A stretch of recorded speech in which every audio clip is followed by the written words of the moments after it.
ఎన్నికల్లో ఇచ్చిన హామీల గురించి సీఎం రేవంత్ రెడ్డి ఎందుకు మాట్లాడారని కేంద్ర మంత్రి కిషన్ రెడ్డి ప్రశ్నించారు. హామీల అమలులో సీఎం రేవంత్ రెడ్డి వైఫల్యం చెందారని ధ్వజమెత్తారు. ప్రజల దృష్టి మళ్లించేందుకు నాపై భారతీయ జనతా పార్టీపై రేవంత్ రెడ్డి తప్పుడు ప్రచారం చేస్తున్నారన్నారు. భారత రాష్ట్ర సమితి భారతీయ జనతా పార్టీ కలిసిపోయాయని తప్పుడు ప్రచారం చేశారు. గతంలోనూ ఎన్నికల సమయంలో రేవంత్ రెడ్డి ఇలానే చేశారు. నాపై వ్యక్తిగత విమర్శలకు దిగినా నేను బాధపడను. తెలంగాణ అభివృద్ధి విషయంలో రేవంత్ సర్టిఫికెట్ నాకు అవసరం లేదు.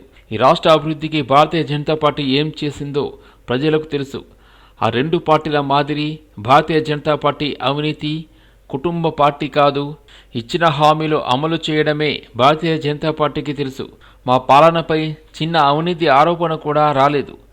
ఫేక్ వీడియోలతో మా పార్టీలపై తప్పుడు ప్రచారం చేస్తున్నారు.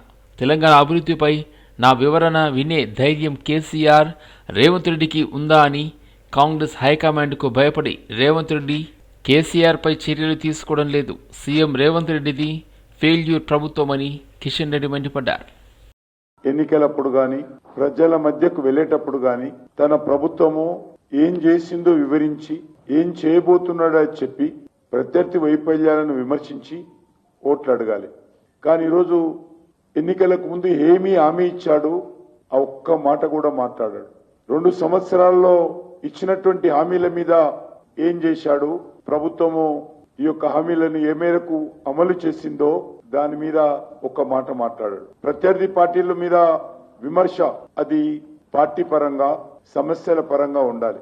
కానీ ముఖ్యమంత్రి పూర్తిగా గత 2 సంవత్సరాలలో ఇచ్చినటువంటి ఏ ఒక్క హామీ అమలు చేయకుండా పూర్తిగా వైఫల్యం చెంది ప్రజలలో వస్తున్నటువంటి భయంకరమైనటువంటి అవినీతి నుంచి ఏదో రకంగా ప్రజల దృష్టి మళ్లించేటువంటి ప్రయత్నంలో భాగంగా గత నెల రోజులుగా లేక అంతకుముందు కూడా నా మీద వ్యక్తిగతమైనటువంటి విమర్శలు చేస్తా ఉన్నాడు. మా పార్టీ మీద తప్పుడు విమర్శలు చేస్తా ఉన్నాడు. మా ప్రధానమంత్రి గారి మీద కూడా తప్పుడు విమర్శలు చేస్తా ఉన్నాడు. ఈరోజు బీజేపీ బీఆర్ఎస్ కలిసిందని దిగజారుడు రాజకీయాలు రేవంత్ రెడ్డి కాంగ్రెస్ పార్టీ నాయకులు ప్రచారం చేస్తా ఉన్నారు. గత శాసనసభ ఎన్నికల్లో కూడా ఇదే విధమైనటువంటి ప్రచారం చేశారు. రాజ్యాంగం గురించి మాట్లాడారు. పార్లమెంట్ ఎన్నికల్లో ఇదే విధమైనటువంటి తప్పుడు ప్రచారానికి దిగారు. మొన్న ఎమ్మెల్సీ ఎన్నికల్లో కూడా రేవంత్ రెడ్డి ప్రచారం చేస్తూ ఇదే రకంగా ఆ ఎన్నికల్లో కూడా నాపైన వ్యక్తిగతమైనటువంటి విమర్శలకు దిగాడు. బషీర్బాగ్ ప్రెస్ క్లబ్లో ఉస్మానియా, కాకతీయ, తెలంగాణ, మహాత్మా గాంధీ, పాలమూరు, శాతవాహన యూనివర్సిటీల విద్యార్థిని నేతల సమావేశం ఏర్పాటు జరిగింది. రాష్ట్ర ప్రభుత్వంపై అఖిలపక్ష విద్యార్థుల పోరుకు సిద్ధమైన విద్యార్థి సంఘాల నేతలు విద్యార్థుల పోరాటానికి మద్దతు పలికారు మాజీ మంత్రి శ్రీనివాస్ గౌడ్.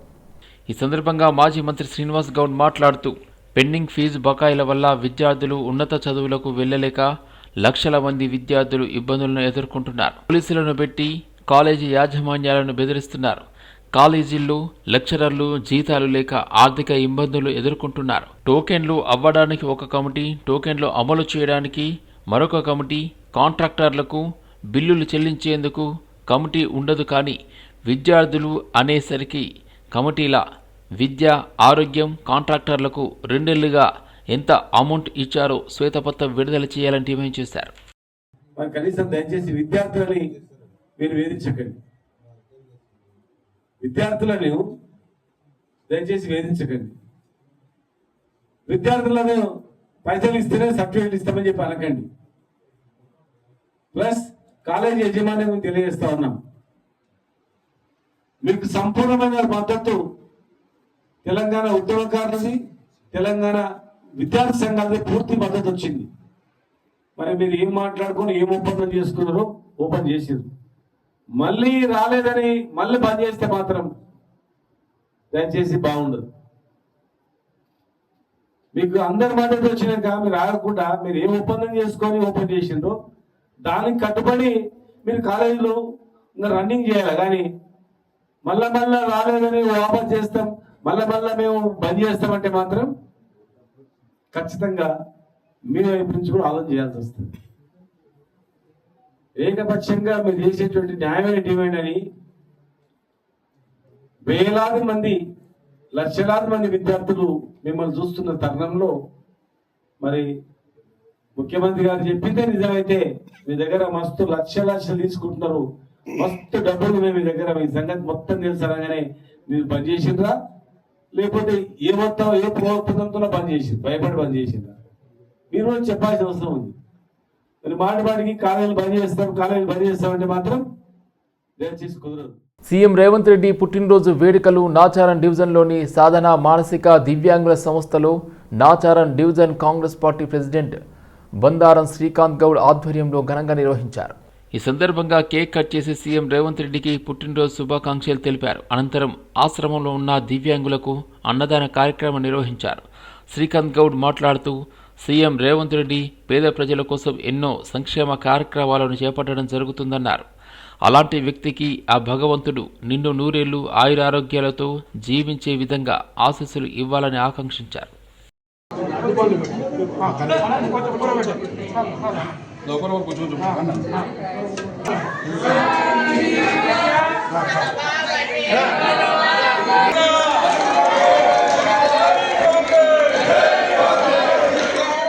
టెంపుల్కి వెళ్ళి ప్రత్యేక పూజలు చేసి మా రేవంత్ అన్న గారికి ఆ భగవంతుని ఒక నిండు ఆశీస్సు ఉండాలని చెప్పి కోరుకుంటూ, అదేవిధంగా ఈరోజు సాధన ఫౌండేషన్లో పిల్లల మధ్యలో కేక్ కట్ చేస్తూ వారి యొక్క అన్నదాన కార్యక్రమాన్ని చేయడం జరిగింది.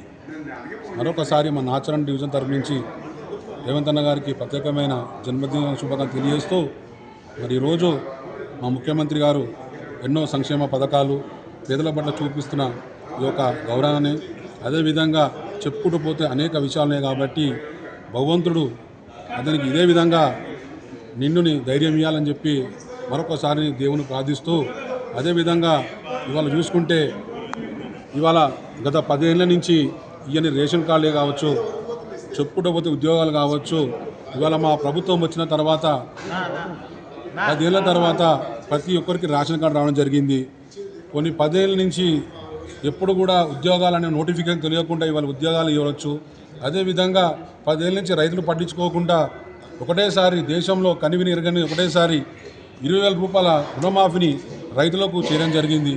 అదేవిధంగా చెప్పుకుంటూ పోతుంటే కాంగ్రెస్ ప్రభుత్వం అనేక సంక్షేమ పథకాలు చేస్తుంది కాబట్టి ఇవాళ మా గౌరవ ముఖ్యమంత్రి పట్ల కొన్ని ఛానల్ ఏం చేస్తున్నాయంటే చేయకముందుకే రాంగ్ మెసేజ్ చేయడం జరుగుతుంది. కాబట్టి అవి ఏమైనా అన్ని పక్కన పెట్టి ఇవాళ మా రేవంత్ రెడ్డి గారికి రాష్ట్రం మొత్తం అండగా ఉంది కాబట్టి. భాగ్యనగరంలో నత్తలు బెంబేలెత్తిస్తున్నాయి. ఆఫ్రికన్ నత్తల దాడికి ఎంతటి మహావృక్షాలైనా నేలకు ఒరగాల్సింది. స్థిరవేగంగా విస్తరిస్తున్న ఈ నత్తల మూలంగా స్థానికులు భయాందోళనకు గురవుతున్నారు. సికింద్రాబాద్ కంటోన్మెంట్ న్యూ బోయిన్పల్లిలో మిలిటరీకి చెందిన 3 ఎకరాల విస్తీర్ణంలోని పచ్చని వనంలో ఆఫ్రికన్ నత్తలు కనిపించడం ఆందోళనకు గురి చేస్తున్నాయి.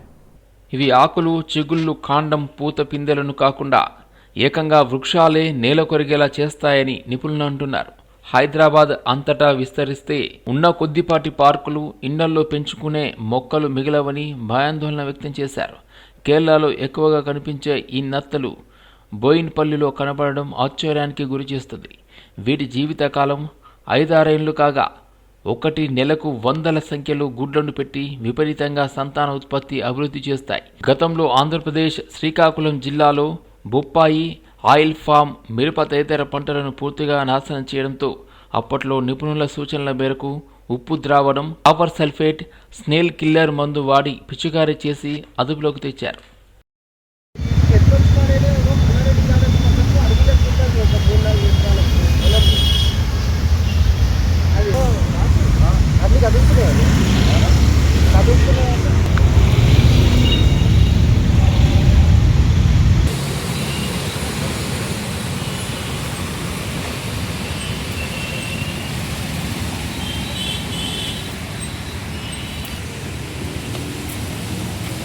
ఒక నెలల 3 నుంచి 4 వందలు వదిలేస్తుందంట.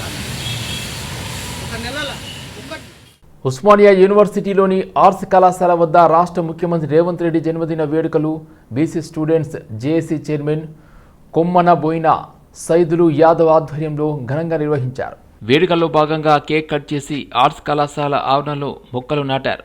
ధైర్యశాలి, అపర భగీరథుడు, నల్లమల్ల ముద్దుబిడ్డ సీఎం రేవంత్ రెడ్డి అని కొనియాడారు.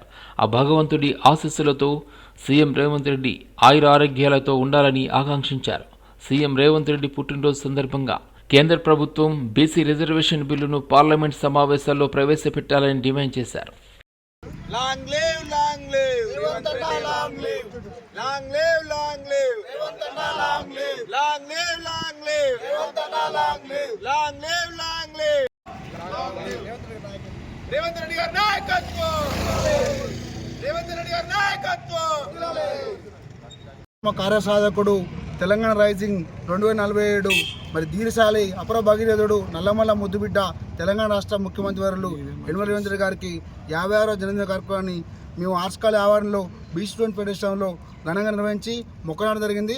ఈ సందర్భంగా రేవంత్ రెడ్డి గారికి దేవుని యొక్క ఆశీస్సులు ఆయుర్వేదాలు భగవంతుడు గారు కల్పించాలని, తెలంగాణ రాష్ట్రాన్ని పరిపాలించే విధంగా మనోధైర్యం ఇవ్వాలని కోరుకుంటూ, అదేవిధంగా రేవంత్ రెడ్డి గారి నాయకత్వంలో వారి జన్మదిన సందర్భంగా బీసీల యొక్క 40% రిజర్వేషన్ని రేపు పార్లమెంట్ సమావేశంలో కేంద్ర ప్రభుత్వం మరి 9 పెట్టాలని, అఖిలపక్షాన్ని మొత్తం కూడా ఢిల్లీ తీసుకుపోయి మరి రాహుల్ గాంధీ నాయకత్వంలో పార్లమెంట్లో మరి ప్రధానమంత్రి గారి మీద ఒత్తిడి డిమాండ్ చేస్తూ ఉన్నాం. అదేవిధంగా ప్రధానంగా రేవంత్ కోరుతా ఏంటంటే మీ జన్మదిన సందర్భంగా బీసీల యొక్క హక్కులను ఏదైతే ఉందో రిజర్వేషన్ విధానాన్ని రేపు పార్లమెంట్ సమావేశాల్లో కేంద్రము 9 విధంగా అన్ని అఖిలపక్షాలు పాటించకపోయి ఒత్తిడి విధంగా రాహుల్ గాంధీతో మరి పార్లమెంట్ సమావేశాల్లో బిల్లు విధంగా అభిప్రాయం. శంషాబాద్ ఎయిర్పోర్ట్లో ప్రయాణికులు ఆందోళన నిర్వహించారు. నిన్న రాత్రి 11 గంటలకు శంషాబాద్ నుండి వియత్నాం వెళ్లాల్సిన ఎయిర్ బస్ ఇప్పటికీ వెళ్లకపోవడంతో రాత్రి నుండి ప్రయాణికులు ఆందోళన నిర్వహించారు.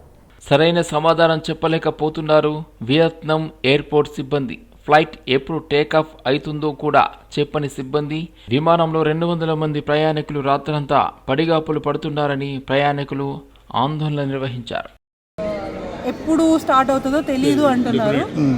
Indefinitely it is postpone cancelled and what they are saying is 8:15 ఇట్లా లైక్ నైట్ నుంచి 1 hour పోస్ట్పోన్ చేస్తూ ఆల్మోస్ట్ 8 hours పోస్ట్పోన్ చేసినారు. ఎట్ దిస్ పాయింట్ ఇప్పుడు what is your plan B అంటే 2 days తర్వాత ఉన్న ఫ్లైట్కి పంపిస్తాము, అకామిడేషన్ ఇస్తామంటున్నారు. వాళ్ళే అకామిడేషన్ ఇస్తామంటున్నారు. మళ్ళీ వాళ్ళే ఏ హోటల్లో ఇన్ని నెంబర్ ఆఫ్ రూమ్స్ ఖాళీగా లేవు అంటున్నారు. సో అది కూడా వాళ్ళు సరిగ్గా చెప్పడం లేదు.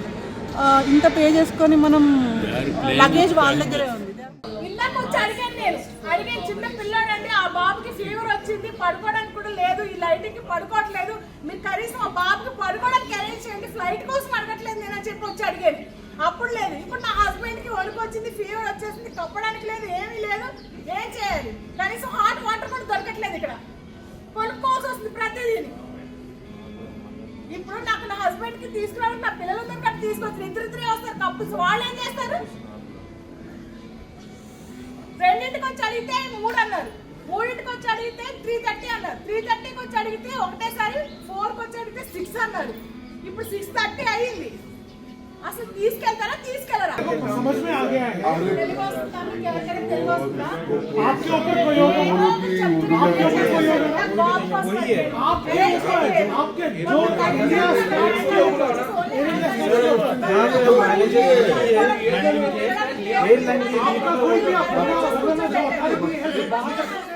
మేడ్చల్ జిల్లా బేడిపల్లి పోలీస్ స్టేషన్ పరిధి బోయిన్పల్లి లక్ష్మీనగర్ కాలనీలో రాత్రి ఎవరూ లేని సమయంలో ఇంటి తాళం పగలగొట్టి ఇంట్లోకి చొరపడ్డాడు ఒక దొంగ. 45,000 నగదు, సుమారు 3 తులాల గోల్డ్, వెండి ఆభరణాలు పోయినట్లు చెబుతున్నారు బాధితులు. మేడిపల్లి పోలీస్ స్టేషన్లో ఫిర్యాదు చేశారు. దీంతో పోలీసులు కేసు నమోదు చేసి దర్యాప్తు చేస్తున్నారు. నైట్ మేము లేకుండా అండి, మా అత్తయ్య వాళ్ళ ఇంటికి వెళ్ళుండే, మా హస్బెండ్ లేరు, చెన్నైకి వెళ్ళుండే, చెన్నైకి వెళ్ళుండే, మీటింగ్ ఉందని. 3 days అవుతుంది వెళ్ళి. 2 days నుండి నేను అక్కడనే ఉన్నా. నిన్న నైట్ వచ్చి మళ్ళీ వచ్చి ఇల్లు చదువుకొని నేను బట్టలు ఇట్లా వాష్ చేసేసి నైట్ 7:30, 8 అట్లల్లో అక్కడ పడుకోవడానికి ఒక్కదాన్ని ఉన్నాను. అక్కడ పడుకోవడానికి అని వెళ్ళిన. నైట్ అక్కడనే ఉన్నా. మార్నింగ్ మా హస్బెండ్ ఇవాళ మార్నింగ్ ట్రైన్కి వచ్చి వాళ్ళ ఇంటికి వచ్చేసరికి తాళం పగలగొట్టుంది. ఇంట్లో ఉన్న గోల్డ్ 3 తులాల గోల్డ్, సిల్వర్ ఒక 15 తులాలు, 15 తులాలు మనీ, క్యాష్ 45,000 అవన్నీ బ్యాగ్లో ఉన్నాయని చిందరవందర వేసేసి సదిరేసి ఎత్తుకొని వెళ్ళినారు. ఎవరు ఎత్తుకెళ్ళినారో కూడా తెలియదు. లాక్ పగలగొట్టుంది.